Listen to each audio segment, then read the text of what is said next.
দর্শক মণ্ডলী, আজ আমরা এসেছি পীর পাগলা মিয়া, বীর শমশের গাজী, পণ্ডিত হাবিবুল্লাহ বাহার, মহান ভাষা আন্দোলনের শহীদ আব্দুস সালামের জন্মভূমি এই ফেনী জেলায়। শুরুতেই রয়েছে ফেনী সম্পর্কে প্রয়োজনীয় কিছু তথ্য। মুক্তিযুদ্ধের গৌরবোজ্জ্বল স্মৃতিধন্য একটি ঐতিহ্যবাহী জেলা হচ্ছে চট্টগ্রাম বিভাগের ফেনী। ফেনী নদীর নাম অনুসারে এই অঞ্চলের নাম রাখা হয়েছে ফেনী। ঐতিহাসিক তথ্য প্রমাণ থেকে জানা যায়, অষ্টাদশ শতাব্দীর মাঝামাঝি নাগাদ ফেনী নদীর তীরে অবস্থিত রঘুনন্দন পাহাড়ের পাদদেশে শমশের গাজী রাজধানী স্থাপন করেছিলেন। এই শমশের গাজী বাংলাদেশের এক বীর বাঙালির পরিচয়ে আজও বিখ্যাত হয়ে আছেন। একসময় এই জনপদে মানুষের বেঁচে থাকার নিত্যকার সঙ্গী ছিল দিঘি, কারণ সাগর বিধৌত এ অঞ্চলের নোনামুক্ত সুপেয় পানির একমাত্র উৎস ছিল এই দিঘি। দিঘির উপর মানুষের এই নির্ভরতার কারণে তৎকালীন শাসকেরা নিজেদের জনপ্রিয়তা বাড়াতে নির্মাণ করেছিলেন অসংখ্য সুবিশাল দিঘি।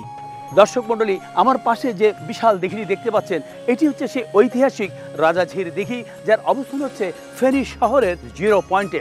1875 সালে এখানে মহকুমা প্রতিষ্ঠিত হলে এর সদর দপ্তর গড়ে ওঠে এই রাজাঝির দিঘিকে কেন্দ্র করেই। মহকুমা প্রতিষ্ঠা এবং এই দিঘিকে কেন্দ্র করে আধুনিক ফেনী গড়ে তোলার লক্ষ্যে সরাসরি ভূমিকা রেখেছিলেন এই ফেনীর তৎকালীন মহকুমা প্রশাসক প্রখ্যাত কবি নবীন চন্দ্র সেন। ফলে এই দিঘির চারিদিকে গড়ে ওঠে বিভিন্ন গুরুত্বপূর্ণ প্রশাসনিক ভবন। তাই নবীন চন্দ্র সেনকে আধুনিক ফেনীর রূপকার হিসেবে গণ্য করা হয়। 1959 সালে এই দিঘির পূর্বপারে তার স্মৃতির উদ্দেশ্যে নির্মিত হয় নবীনচন্দ্র সেন পাবলিক লাইব্রেরি। রাজাঝির দিঘির মোট আয়তন 10.32 একর, আর এই দিঘিটি ফেনী জেলার ঐতিহ্য এবং সৌন্দর্যের প্রতীক। দর্শক মণ্ডলী, এটি হচ্ছে সেই বিখ্যাত ফেনীর বিজয় সিংহ দিঘি। চারিদিকে উঁচু পার এবং বৃক্ষ ঘেরা সবুজ মনোরম প্রাকৃতিক পরিবেশে শত বছরের প্রাচীন ইতিহাস সমৃদ্ধ ঐতিহ্যের নাম হচ্ছে ফেনীর বিজয় সিংহ দিঘি। সুবিশাল এই দিঘিটির আয়তন 37.57 একর। ফেনীবাসীদের বিনোদনের অন্যতম প্রধান স্থান হচ্ছে এই বিজয় সিংহ দিঘি। এবার আমরা এসেছি একটি ভিন্ন ধর্মী দিঘির পাড়ে, এবং এই দিঘিটি হচ্ছে ফেনী শহর থেকে 7 কিলোমিটার পশ্চিমে অবস্থিত জাহানপুর নামক একটি এলাকায়। স্থানীয়দের মতে এটি 200 বছরের প্রাচীন একটি দিঘি। এই দিঘির নাম হচ্ছে জাম্বারা দিঘি। ফেনীর অন্যান্য দিঘিগুলোতে সেভাবে অতিথি পাখি না এলেও শীতকালে এই জাম্বারা দিঘিতে প্রচুর অতিথি পাখি দেখা যায়। এর কারণ হচ্ছে এই দিঘিটিকে পাখিরা তাদের নিরাপদ আশ্রয়স্থল মনে করে। স্থানীয় যুব সমাজ এবং গ্রামবাসীরা এই দিঘিতে পাখিদের অবাধে বিচরণ এবং পাখি নিধন রোধে নিজেরা যেমন সচেতন, তেমনি অন্যদেরও সচেতন করেন। ফেনী জেলায় জন্ম নিয়েছেন অনেক গুণীজন। পীর পাগলা মিয়ার অলৌকিকত্বের কাহিনী, পণ্ডিত হাবিবুল্লাহ বাহারের পাণ্ডিত্যের কথা সবারই জানা। এখানেই জন্মেছেন মহান ভাষা আন্দোলনের শহীদ আব্দুস সালাম। তার স্মৃতির উদ্দেশ্যে নিজ গ্রামেই প্রতিষ্ঠা করা হয়েছে ভাষা শহীদ আব্দুস সালাম গ্রন্থাগার ও স্মৃতি জাদুঘর।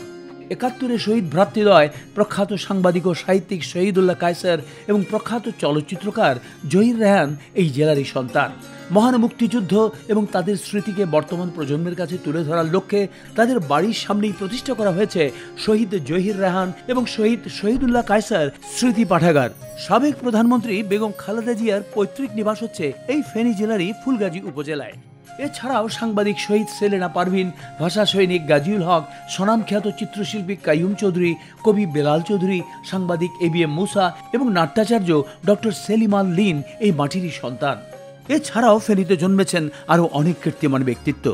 ফেনীর দর্শনীয় স্থানগুলোর মধ্যে আরও রয়েছে সোনাগাজীর মুহুরী সেচ প্রকল্প, মহাত্মা গান্ধীর স্মৃতি বিজড়িত গান্ধী আশ্রম, 400 বছরের প্রাচীন কড়ই গাছ, কেওড়া বাগান সহ চর এলাকা, প্রতাপপুর জমিদার বাড়ি, দ্বিতীয় বিশ্বযুদ্ধের স্মৃতি বিজড়িত ফেনী বিমানবন্দর এবং বিরুনিয়া কাস্টমস হাউস সহ রয়েছে আরও অনেক দর্শনীয় স্থাপনা।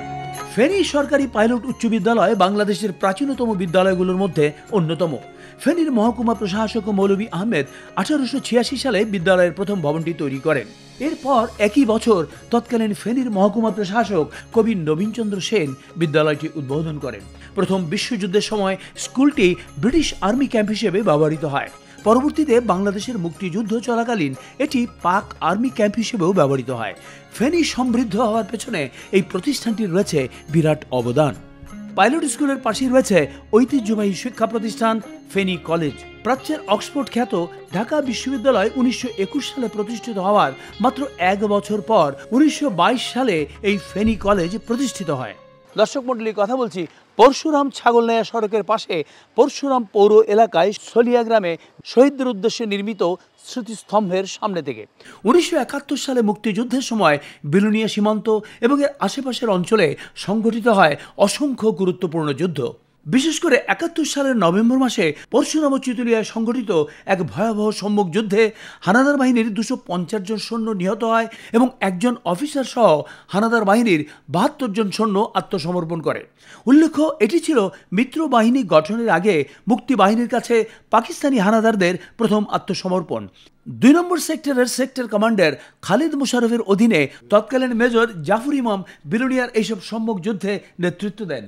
3 থেকে 5 ডিসেম্বর পর্যন্ত শত্রুর সঙ্গে 3 দিন তুমুল যুদ্ধের পর 6 ডিসেম্বর ফেনী সম্পূর্ণ শত্রুমুক্ত হয়। 1971 সালে দেশের বিভিন্ন স্থানে মহান মুক্তিযুদ্ধে বীরত্বপূর্ণ অবদানের জন্য ফেনীর 31 জন মুক্তিযোদ্ধাকে রাষ্ট্রীয় খেতাবে ভূষিত করা হয়। বিলুনিয়ার সম্মুখ সমরের রণকৌশল বাংলাদেশ মিলিটারি একাডেমি সহ পৃথিবীর অনেক দেশেই সম্মুখ সমরের এক উৎকৃষ্ট উদাহরণ হিসেবে পাঠ্য।